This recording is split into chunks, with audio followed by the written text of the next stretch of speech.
Hey everyone, just a little message before we get started on today's episode. This one is the last of a three-part installment, I guess you could say, from the panels at America's Hometown Haunts and Hops 2024. We had a great time at Mayflower Brewery, and I just want to take a little moment and thank our sponsors. We had a huge number of amazing sponsors. One Stop Painting, Speedwell Tavern, 3V Restaurant, Brennan's Smoke Shops, Shine Through, Window Cleaning. We also had Plymouth Bay Barber Shop. I hope I'm not forgetting anybody. Halloween New England, Fright Kingdom. We just had an amazing number of sponsors. And so because of them, we were able to bring John Kassir, the Cryptkeeper himself, to celebrate the 35th anniversary of Tales from the Crypt to our event. He was just an absolute joy. Such a nice guy, so eager and willing to talk to the fans. I actually ran into someone yesterday at one of our other events who attended, and he had nothing but just the nicest things to say about John Kassir. And sadly, he had to leave before the panel, so I was so happy. I'm like, well, good news, man. That panel was recorded and is going up Monday as our podcast. So for that attendee, here's that podcast. And for if you weren't able to make it to the event or just wanted to kind of go back and recap what happened, this is the panel in its entirety. It's not a super long panel, as most panels aren't. But John was, again, such an amazing guest and an absolute joy to be part of our event. Oh, and the other voice on this or on this panel, I should say, is Mike Walsh from America's Hometown Horror. He moderated alongside me. I'm not sure how that's supposed to be said. On this panel, and it was just a great time, and it was a great way to wrap up the event before we all went off to the after party. So we're looking forward to doing something like this again next year, and we've already kind of started to kick around ideas and talk potential guests and all that fun stuff. But we had such a great time, and thank you for everyone who attended. Thank you to John Kassir, Chris Lee Martina, John Campopiano, all our sponsors, Mayflower Brewery itself, Jeff Nardone, Ashley, all the people there at Mayflower that make my life less less stressful. And thank you to the craftpreneurs. They were there making T-shirts for the event. It was just, I can't say enough things. It was such a challenging morning as we got sideswiped by a hurricane. But all in all, it was a really fun day, and I hope everyone had fun, and I hope you have fun listening to this episode. I barely have a voice. Excellent. All right. Welcome, everyone, to the last panel of the second year of Hometown Haunts and Hops. If I seem a little ragged, it's because I'm very tired. But thank you all for coming. We are here with today's guest. If you don't know him, I don't know why you're up here. This is John Kassir, the Cryptkeeper himself. Woo! Make some noise! Yeah. Let's go! Hello, boils and jewels. And just so you know, I am Andy, and this is Mike from Hometown Haunts, America's Hometown Horror. Hello, everybody. I know. I feel like I think I've been up here pretty much for most of the day. I'm terrible at giving everyone's names. So okay. Mike is the one who's more prepared. So Mike, why don't you start the... Wow, that's a very high bar to be set for me there, my friend. Well, I have to say, John, first and foremost, welcome. We're so happy to have you here this year. Thank you. Thank you. I know when Andy started, started dropping the hints that we were talking to you guys about potentially coming this year, it was immediately as a huge fan of Tales from the Crypt, immediately I was so excited. So, because I feel like, growing up, born in the 80s, growing up in the 90s, Tales from the Crypt and also Tales from the Cryptkeeper was such a huge part of my life. So it's just, honestly, it's kind of, I can't believe I'm sitting next to you talking to you. So it's great to have you here. That's not lost on me. Thank you. I you're really welcome. take that to heart. And welcome to If I Plymouth. had one. This will never get old, guys. Every time, yeah. I mean, I started out as the funny guy. I mean, I've always, wanted to be an actor since I was a little kid, and loved doing it. Always loved Halloween. My mother, I would always come up with some bizarre costumes for my mother, to make for me. God bless her. She would make me all kinds of fun costumes, and but I loved horror even as a kid, and I used to collect these. My cousin who came to visit me here, my mom grew up in Springfield, Mass, so not too far from here. And I have a lot of relatives and, cousins and aunts and uncles and the whole deal that are still up in this New England area. So I'm always feel like I'm coming home when I come this way. I grew up in Baltimore, but I have lived in LA since the mid 80s because that's where the industry is and that's where I've been working. And that's where my my career started in New York, and I've been an actor now 45 years, and I started very young with plays, and my first voiceover jobs were doing the morning announcements with my friend Fred. We do like the following morning announcement brought to you by a grant from the Mobile Corporation. We'd impersonate the teachers and the Beatles and everything, and so. I always thought that kind of voiceover was in my wheelhouse, but it was really kind of an exclusive part of the business. And so I didn't really at first get a chance to do much of it, but there I was trying to make a living in New York as a theater actor, which if any of you know anything about that, it pays shit. Okay, let's just go right there. I used to make more money street performing in front of the Metropolitan Museum than I ever made in the theater. And but I also did sketch comedy and that kind of thing with some of my friends and some of the clubs, and we did some USO tours.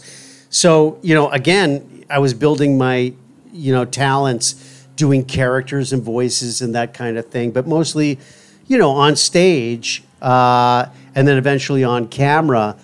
And I finally got myself into an off-Broadway musical called Three Guys Naked from the Waist Down, which I know it sounds like a gay review in the Village, but it was a metaphor for how a stand-up comic feels in front of an audience when you're bombing. You feel naked from the waist down.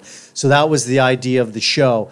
And so it was a musical of just the three of us. It was me and Scott Bakula, who we all know from all his success, and a guy named Jerry Colker, who wrote the piece. And we played three comics who individually were not making it. I played the guy who was kind of like an Andy Kaufman.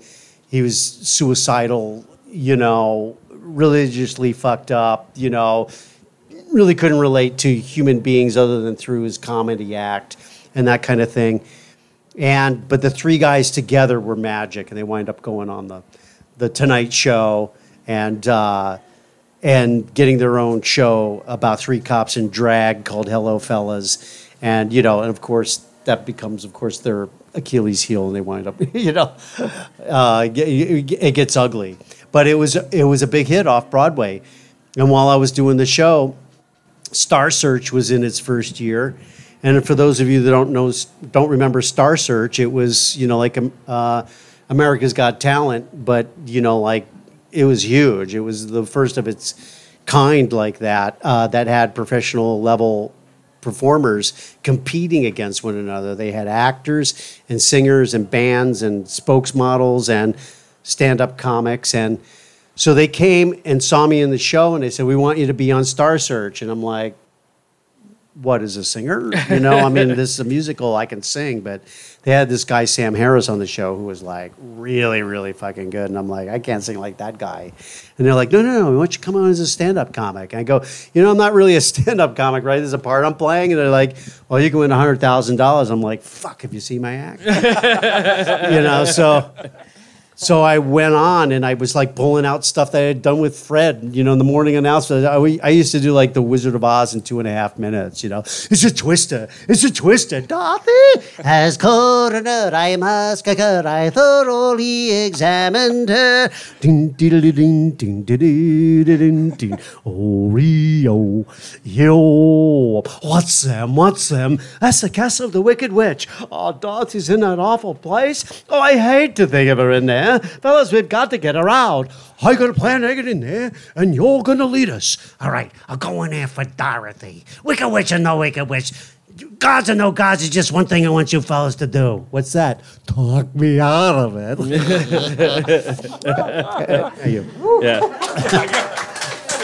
Yeah, absolutely. Anyway, I kept winning. I kept having to come up with other bits, and I got into the semifinals. I went up against an unknown comedian at the time, Rosie O'Donnell, and beat her in the semifinals. And then I went up against a relatively unknown comedian in the finals named Sinbad, and I won $100,000. And the next thing I know, they're going, "You can open for Tom Jones in Vegas." And I'm like, "I can't open for Tom Jones in Vegas." They're like, "Why not?" I go, "I got no fucking act. I've been making up." Every time I won, I had to come, make up another 2.5 minutes of, Ernie Kovacs type stuff, and I would do some crazy bit. They go, "Well, get your ass in the club and put it together into 20 minutes. And, I wound up opening for the Temptations and the Four Tops on TNT Tour and Lou Rawls. I mean, because I had done theater, I felt fearless to get up in front of an audience. But, you're doing comedy for 5,000 people is not easy.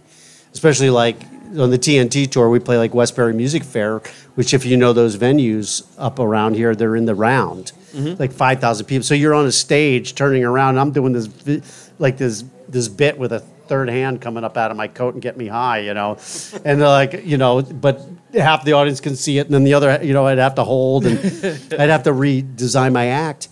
And I wound up getting a bunch of sitcoms and stuff from winning Star Search and that kind of thing. And my first series, first regular series that I got was on HBO, was First and 10. And which was about a football team. I played a Bulgarian field goal kicker that could kick 60-yard field goals, And I had O.J. Simpson on the show and all these different football players and Delta Burke and Chris Maloney and all this stuff. And, so they knew that I did all these voices and stuff in my act because I really didn't have any jokes. So I did characters. And, I eventually created a stand-up based on a guy who was addicted to television.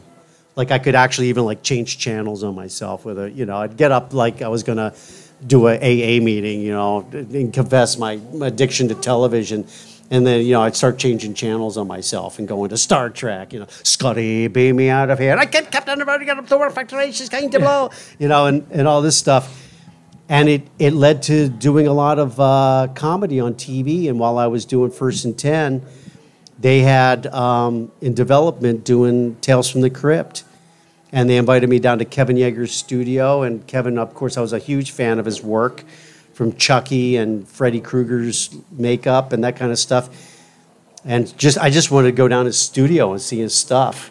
But when I started doing that voice for him, I could tell he had been sitting there for days trying to find a voice that fit. And he was when he heard it, he was like, John, you said you did a lot of impersonations. Is the voice an impersonation? Where does it come from? I completely created it based on the puppet. What I saw Kevin Yeager did. He had holes in his throat, so I gave him that texture. And I, having collected the comic books as a kid, I knew that. I knew that it was supposed to be funny. I saw people, Michael Winslow, who does all those sound effects, and Charles Flesher, who had done Roger Rabbit, and for the same producers and that kind of thing. Were in, had all auditioned for it. And I think they thought that he had to be scary and creepy and not funny and creepy. And maybe scary to some people. And I think that's one of the reasons I got the part. It was because I knew that. That I knew what the character should be like. So, I brought in a persona for him that was based on what I saw, and also. And at first, when I first did it, it was fast and funny, like a stand-up comic. I used to watch Alfred Hitchcock Presents. Who remembers that show? That was so good. Sure, yeah. And Alfred Hitchcock was so funny in those openings. He would tell puns, and he would, tonight's, terror tale. He just could have been the Cryptkeeper but with fat. But so I knew it had to have like that kind of thing to it, and but had no idea the show. I mean, HBO was in its early stages, and I knew that like First and 10 was not being seen as much as like any of the network shows that I occasionally would work on, and that it still had a limited audience. So I never thought it would, get to you guys, and you guys would be sneaking down and watching it, or your parents would tell you if you didn't do your homework, I'm going to make you watch it, or, I mean, there's some of the stories I hear are just phenomenal about how this oozed its way into pop culture. I jokingly have told a number of people today that it was Tales from the Crypt was the gateway drug to horror. And nobody laughs, even though I mean it as a joke. They're like, that's true. Yeah, absolutely. Yeah, I can attest to that myself. Absolutely. Yeah. Yep. It's very much like that. Are You Afraid of the Dark? That kind of not necessarily family friendly, but adjacent. That if your kid watches it, no one's going to call DCYF on you if your kid watches Tales from the Crypt. Right. But in theory. In theory. Yeah. Well, I mean, the comic books, were controversial. I used to have to hide mine from my parents, because they tried to get them banned with Congress. They went to Congress to try to get Tales from the Crypt and the other EC comics banned, and the compromise was to put age codes on the comic books. The reason you have age codes on your comic books today are because of those from the 50s and the 60s. Yep. Yeah. That makes sense, but I agree completely with what you said, Andy, because as a monster kid growing up in the 90s, right? I started off with Are You Afraid of the Dark and Goosebumps, and then I graduated up to the X-Files and then Tales from the Crypt and other things like that. But I can honestly say that I certainly would not be the horror fan that I am today without Tales from the Crypt in the 90s. So it's honestly it's just one of those shows that it just always hits me with a wave of nostalgia and just always brings me back to a very happy time. It was always designed that way, too. Yeah. Exactly how you're describing it. I mean, it was made as a collectible item. You read the back of the old comic books, and it'll say what kids' birthdays, were written in. Some people have sent me, letters they wrote in to Tales from the Crypt comic books back in the day. I wrote this into the comic book, or I wrote this in when you came out, afterwards as well, kind of stuff. And they really tried to honor the comic book when they were making the show. When you look at any horror movie, look at the frames of those comic books. That all those artists influenced everything you see in horror now. Yeah. Everything from our entire lifetime. Horror kinds of apes different things that are happening. All the movies about the Blob and Attack of the 50-Foot Woman and all that stuff, although that gets into sci-fi a bit, it all was influenced by what was going on in the world, whether it was nukes or whatever. Women's Lib brought on, the scare films with the Scream Queens being the only one who survived in the end. Yeah. With your Jamie Lee Curtises and stuff. And so it's kind of, I don't know what Terrifier says about today's society, but I mean, that's that we have really good practical effects. Don't go into your local laundromat; you could wind up dismembered. I guess but when they were making the show, we didn't have a large budget. HBO didn't have a lot of money. Our producers were the biggest in the business, so they could ask favors from people. They could get whatever stars they wanted for scale, and they could get some of the best directors that we know to come in and do these shows, or actors who wanted to direct to come in and direct something. Do you think that lent to it? Where today, HBO has Game of Thrones, I feel like Tales from the Crypt with Game of Thrones money would completely miss the point. Probably. Yeah. Without resistance, there is no art. As Right. they Yeah. say. Yeah. Of course, the production designers would argue with you. Well, Because They're not here. because they were exactly, Yeah. but they were big production designers and stuff that they were asked to do favors from Joel Silver and Dick Donner and Walter Hill and Bob Zemeckis and David Giler who did Alien. It's just like all these big producers, and they wanted that to be in good favor with these guys and do this stuff. But the guy would have to do. They would literally use the comic book as like oh, thanks. But yeah, they would literally use these as storyboards for some of the episodes. To frame the actual, how they were going to shoot it. So, you see, this is very small, but you can see there's two characters there. And that's very cinematic, the way that they have that set up, But let's say it's taking place in the swamps. You see like hanging in the foreground of a frame of the comic book what looks like Spanish moss. Well, guess what? If they had a budget, they would have had trees with Spanish moss on them. But instead, I don't want to say they're going to clip off your beard, Andy, and hang it in the corner and go, "There's your Spanish moss." Oh man, all right. And guess what? On camera, it looks like Spanish moss. No, but I'd still be literally, like I'd have an IMDb page then. there you go. There you go. But literally, they would take, what looked like Spanish moss and hang it, or cardboard or whatever, and hang it in the foreground, and you couldn't tell that they weren't on a set somewhere. That they were on a sound stage shooting all these episodes. And, and then, of course, they used to shoot a lot of television. They'd shoot the pilot season in the winter. Then there'd be some time off where they decided what they were going to pick up. And then they would shoot whatever got picked up in the late summer and early fall going through the year, and then air them coming into the new year. Well, they don't do that anymore. They shoot everything whenever, wherever, for however much they can get it on an iPhone or whatever. But back then when they were doing that kind of thing, there was a lot of great cameramen and people like that were available in the summer. So they would get like these top cinematographers and stuff like that, coming into work and do work on these things.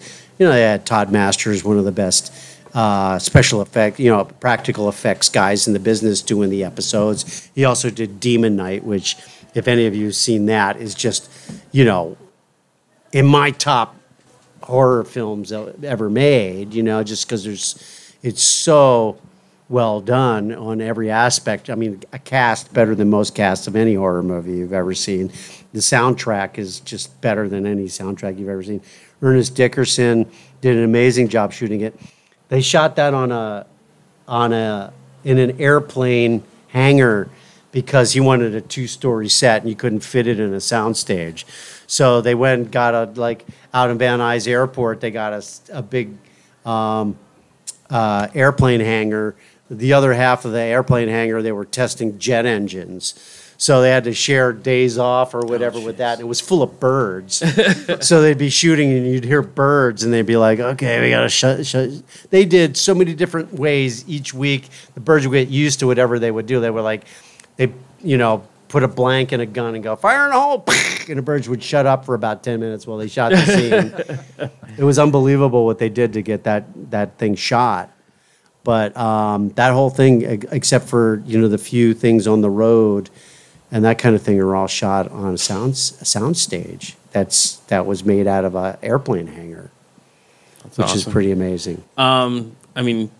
We're here, but more importantly, you guys are here, so let's open up for questions, if that's cool with you, John. Mm-hmm. Does anyone have right up front, Chris? Yeah, let's use that mic. Sorry. Yeah. Talk a little bit about the Bayonetta video games you've been involved with. Oh, excellent. I loved those, First of all, they're so stylish. They were originally Japanese, And we were meant to do not only the recording, but also the mocap on those. But because they wound up under a short time period on the first one, they decided to have us just pre-record all the vocal stuff and then do it with, with the some mocap actors in Japan. So I never got to do the mocap stuff on it, which would have been taken a lot longer, been a lot more labor intensive. It would have made a lot more money, but it would have been, a different kind of thing. But, I was kind of channeling Joe Pesci in that a little bit, but at the same time not. He's got a different kind of energy to him. But I just had a blast doing it because he was such a fun character. It's really weird because we get a lot of those kind of things where like they'll play you the original actor, and especially Japanese, the energy is so different. Like they go, "Oh, this guy's really kind of like conversational, low key," and you listen to it in Japan, the guy's like, and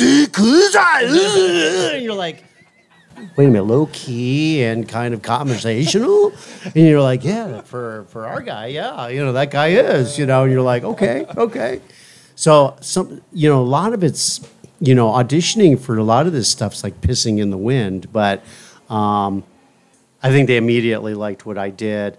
A lot of the newer stuff, of course, during the pandemic, all my auditions and a lot of my jobs were done from my home studio, and the technology lends itself to that now. You can do it with an app, as opposed to having a whole fiber optic line put in your house in order to do that kind of thing. And a lot of the stuff that we wound up auditioning and stuff, it used to be they'd bring in 15 of the guys they think would be right for it, and you'd compete against each other, and you'd get direction from the director who was there and the people who had written it and all that stuff. Now I just get a bunch of stuff all through the week from my agents, and I just go in my studio and I read the copy, and I try to get a sense of the guys who made it. Oh, it's the guys from Rick and Morty. Okay, I know it's got to be lightning fast. It's got to be this. It's got to be that, kind of stuff. Or, they want it, we want this more like live action feeling, and they send you some artwork, or they don't send you some artwork. Or they send you a Bible that you're not going to spend the time reading of everything that this character has been through up until this moment. That's not going to affect the way you read it at all. So, you may or may not read any of it. But without any kind of direction or somebody there in the room having the luxury, I just send it all out. And of course, I can get a lot more auditions that way. But at the same time, I have a lot less of them that I'm probably nailing in what they're listening to. Plus, they can take a lot more auditions that way from a lot more people. Maybe listening to 300 of them instead of 15. So it's a changed business for sure. If you look on a lot of the Illumination movies, Minion movies and that kind of thing, you'll see my name with additional voices. And additional voices will be like all the little Eastern European guys running through the streets, or the snotty guy in the the Minions are always trying to find, like the perfect villain to work with, maybe one or, some of those villains and that kind of thing. And it'd be a small group of us that came in and did all those voices. Me and Lorraine Newman and Carlos Alazraqui and Jim Cummings. Anybody who knows voice actors are going to go, "Oh my God, those are great guys." Bill Farmer. All really good people. And you come in and do that stuff. It used to be they would call you in and you play a lead voice or whatever. But of course they do what they call stunt cast those voices, meaning they try to get the biggest celebrity they can in them, because it's part of the marketing of these films. They've become so mainstream. Like horror has become mainstream, so has animated feature films, So, but I feel really fortunate to be part of the voiceover community, because as you get older, you just get less and less parts on camera. There are just less parts written in that age group. Plus, you're competing against guys that are, have also been around as long as I have, that are also good. And they, I very often was the guy that would come in. They'd go, "Bring that guy in. He'll bring something that's not on the page." Yeah. He'll bring in something that's that everybody will do the same, and but he'll do something different. And then there's 3 other actors, John Fleck or whoever they'll bring, Steve Buscemi, whatever, who are going to come in and do something different. And so they'll go, let's bring that guy in for that. Well, now they can, you're competing against those guys for every part that you might go up for, and then it's just like a page of dialogue, for some exposition that they don't want to pay you much for. So it's like, I'd rather stay home in my pajamas and work out of my studio and do voiceover stuff, So it's like, and then you get to play. I mean, I got to play I was the original Deadpool. Look at me. I'm not gonna. They're not gonna hire me to. I got some guns, but no, I'm kidding. But they're not gonna hire me. Even when I was younger to play that guy. So, but they did hire me because they went, okay, he talks to the camera. He's snarky. He has all these, quotes and memes and stuff. Hey, let's get John Kassir. He's like done so well with that with the Cryptkeeper. We'll come in and have him do his own voice doing that guy. And I got to play him. I got to play him for quite some time, and it was a lot of fun. Another Good question. Thanks. Awesome. Yeah, great question. In the back? Come on up. Was it Mike or John? John. Today, 8 out of 10 people were either Mike or John. It's ridiculous. And there was a Chris or 2 thrown in. All right, so when Warner Brothers was doing that game show, the Tales from the Crypt, they had this like silly contest where they get the kids to eat the most nastiest stuff and send it in. Oh my God! Did you enter? No, of course not. So, did you watch any of those? And if so, was there any that stood out? And I mean, like stand out, like someone went too far with it, because you know how people are. When they first came to me, I went, "Are you fucking crazy?" You want to? They go. First of all, they're like, "Would you mind moving to Orlando?" I go, "Yeah, I would mind moving to Orlando. I'm not going to move to Orlando, to do." I mean, those shows don't pay very much. They're geared to kids. The budgets are much smaller. Like I was like, "You don't need me to be in Orlando to do the voiceover." They go, "Yeah, but we want to do live stuff where he's like egging the kids on and making fun of them while they're doing this and stuff." You go, just have somebody else egg them on, and I'll record it later. It's going to be easy, and which is what we did, and it worked out great. But when I watched the show, I was like, "Oh, this is really kind of cool." It's the first time they used blue screen on a kid show like that, where like the kids are on like rope ladders and stuff, but it looks like they're hanging over some abyss, And the kids not only had to do, mind game, physical stuff, but they also had to be smart. That kind of thing. Every once in a while, I'll run into somebody and go, "I was a kid that competed on Tales from the Cryptkeeper's Haunted House." So I would watch them occasionally, but I'd be lying. I've watched every Tales from the Crypt episode multiple times, and the movies, and probably watched the cartoons a few times. But I'd be lying if I said I watched every episode of Tales from the Cryptkeeper's Haunted House, because it just wasn't its audience. I probably did at the time so that I knew what the tone would be for my performance. But, you're talking, 1999 and 98 or something, 97. But I do love that kind of thing. I mean, when they asked me to come be one of the hosts for Cupcake Wars, I was like, hell yeah, I want to come do that, Nice. I wanted to come, like taste people's stuff and go, that shit. Was there one that you liked that was? I was just wondering if you ever seen send in the videos and I'd sit there and watch it oh, that was disgusting. What the hell's wrong with that? Oh my God. That's amazing. That's a good observation. But no, I wish I had seen that now. You could probably make a whole show out of that, right? It's like Survivor or whatever. Kid Survivor. You're going to eat your little brother's diaper in this one, Jimmy. What do you think of that? They are remaking Lord of the Flies. I got to go to school and do my homework. I said they are remaking Lord of the Flies. It's kind of the same thing. Oh, Kid Survivor. Really? I think so, yeah. Oh, that's great. Yeah. Yes. Yeah. That's Kid Survivor. That's a good comp for sure. Yeah.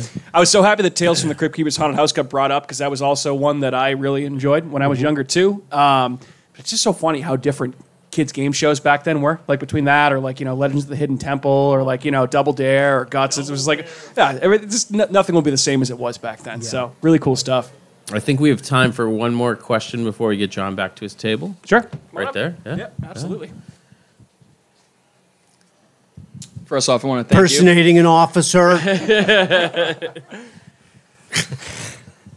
I thought it was odd when I saw, like, The dreads. the dregs. But I got you. No.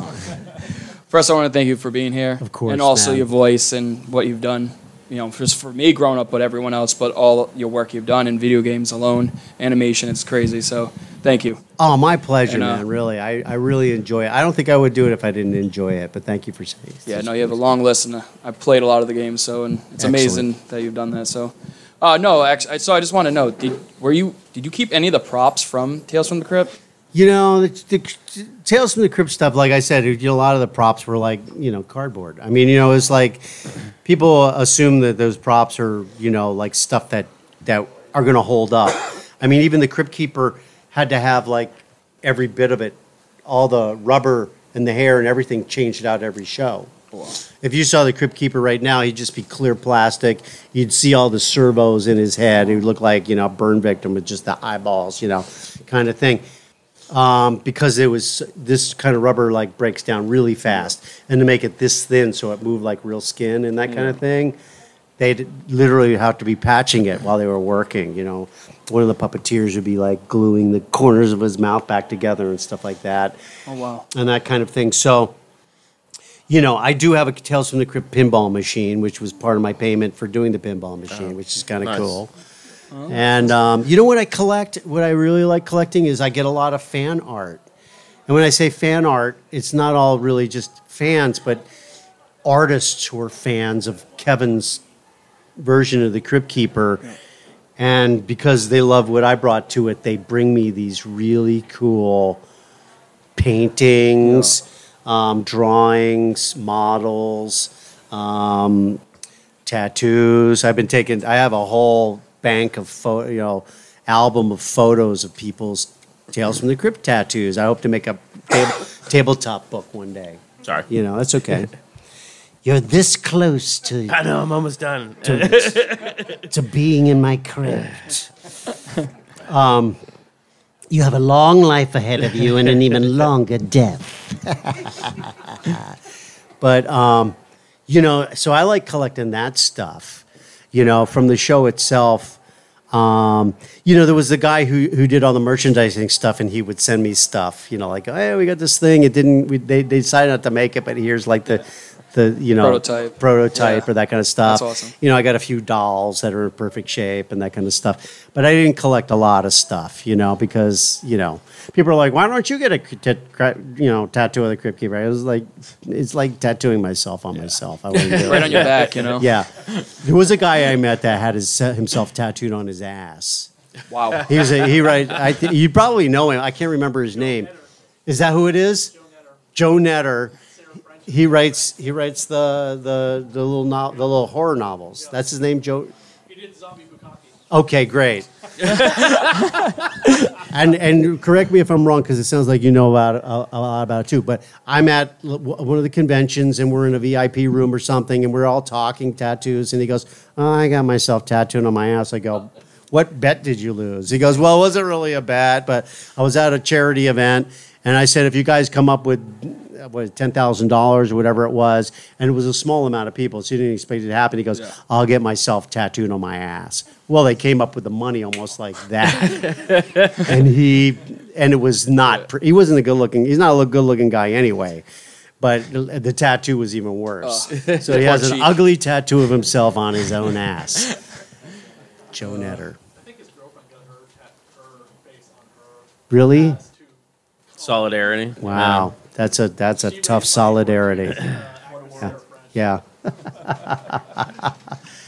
Thank you. Outstanding. Thank you. Yeah, I appreciate it. So we want to say thank you to John for coming, traveling here. We want to make sure he's got a little bit more time. Applause break.